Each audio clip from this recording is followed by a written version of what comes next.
Thank you for participating in Jennifer Athletics. Today we will be taking our Idaho Baseline Concussion test.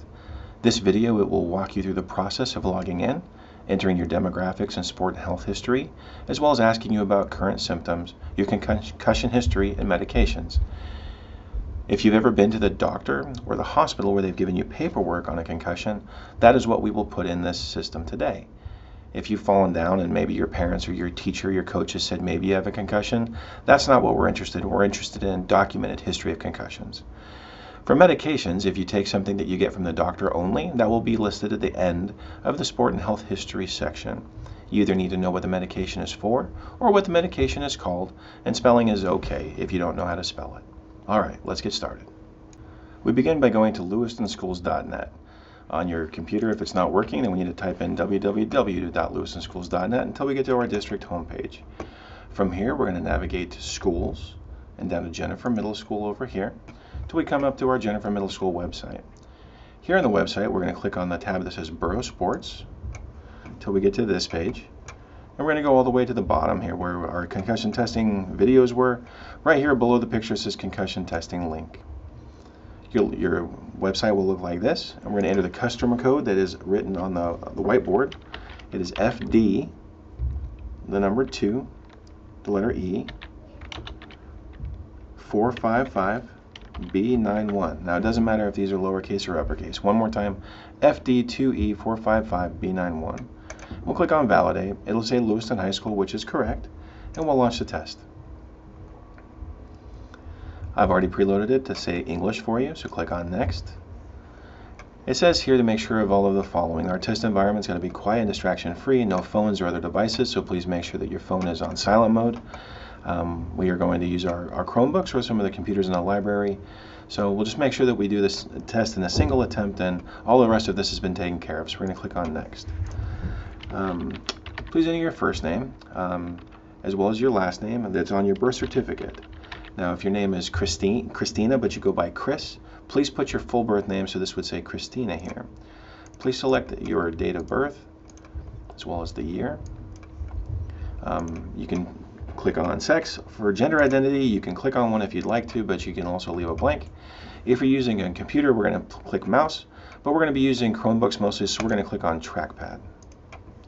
It'll ask you to verify that this is your correct birthday, that you spelled your name correctly. And then these questions here. Have you ever been diagnosed with ADD or ADHD? Click on no or yes. Learning disability, click on no or yes. If you've had a concussion in the last 6 months where you've seen a doctor or been to the hospital with paperwork, most of us will click no. If you have yes, go ahead and click on yes. Next. At this section, it's going to ask us to click on the bottom one, enter additional demographics. It's already been loaded to say United States in native English. If you speak a second language at home, you're welcome to click it here, but for the most part, it will be English, and this one will be blank. Years of education completed, excluding kindergarten, which means that if you're currently a 7th grader, you will pick 6. You finished 6 years of school, not counting kindergarten. If you're an 8th grader, you'll pick 7, and if you're a 6th grader, you'll pick 5. So let's take this as a 7th grader. So I'm going to click on 6 years completed. Click on any of the following that apply. Receive speech therapy, yes or no. Attended special education classes, yes or no. Repeated one more year of school, yes or no. It asks you what type of student do you feel like you are, below average, average, or above average. Click on whichever one pertains to you the best. For current sport, it's the sliding wheel here. So you can go all the way down to the sport that you're doing, whether it's volleyball or football. We're going to fill this out right now just calling it football. And it even says football middle school. Current position, we're going to leave this blank. Current level of participation is going to be junior high, and it asks you your years of experience at this level. So if you're doing this concussion test for the first time, you probably have not played middle school football before. Even if you played football or volleyball or basketball at the younger levels, this is asking just in middle school how many years have you done it. So we're going to click on 0 years of experience. The number of times diagnosed with a concussion. Again, this is from paperwork you've received from a doctor or from a hospital. And so most of us will click on 0. If you've been diagnosed with a concussion before, it'll ask you some more questions. How many times did you lose consciousness, or how many times did you have confusion? So most of us will click on no. If you do click on 1 or 2, please answer those questions to the best of your ability. It says here, have I ever been treated by a doctor for the following? headaches, migraines, epilepsy or seizures, brain surgery, meningitis, substance abuse or alcohol abuse, or psychiatric conditions such as depression or anxiety. So if you've ever seen a doctor for these things, it's asking you to put them down right here. I hope not too many of us have had brain surgery. That's some nasty stuff. So good on you if you ever have. Okay. So again, whatever makes most sense to you. Have you ever been diagnosed with dyslexia? Yes or no. Autism? Yes or no. And this last one asks if you've had any strenuous exercise that would change the chemistry of your brain to take this test. You might have had PE, but none of us were building bridges today, so this is going to be a no. The date of your last concussion, if you did select that you've had one or more concussions, it'll ask you to do an approximate month, an approximate day, beginning of the month, middle of the month, end of the month, and an approximate year, like what grade you were in. So this one, most of us will leave blank. If you have had a concussion documented, please fill it out to the best of your ability. It'll ask you here for hours of sleep you got last night. They do need this one. So you can count on your fingers and toes if you got 8.5 hours or whether you only got 7.5 or maybe 6.5 hours. Please put how many hours of sleep you got last night. This section right here is for current medications. So it is okay if you want to write, well, sometimes I suffer from asthma. Even if you spell it wrong, it's okay. Or sometimes I have anxiety pills that I take. If you know the name of the pill, like Provasix or whatever it might be, please put the name of it. But otherwise, just put what it's for. Remember, this is only something you get from the doctor. If you take Tylenol or ibuprofen all the time, that's stuff you can buy at the store, so you don't need to see a doctor. So please don't list that. Okay? So list your current medications and click on next. It'll say select next to begin current symptoms. So that means we're done with our health history and demographics portion. This is going to ask you how you're currently feeling on a scale of 0 to 6, saying that 0 is not experiencing the symptom, 1 is barely noticeable, and 6 is the worst I've ever experienced. A lot of times when you do have a head injury, these are some of the effects that you have, some of the symptoms that you have. So it's asking you if you normally feel like this or if you feel like it right now.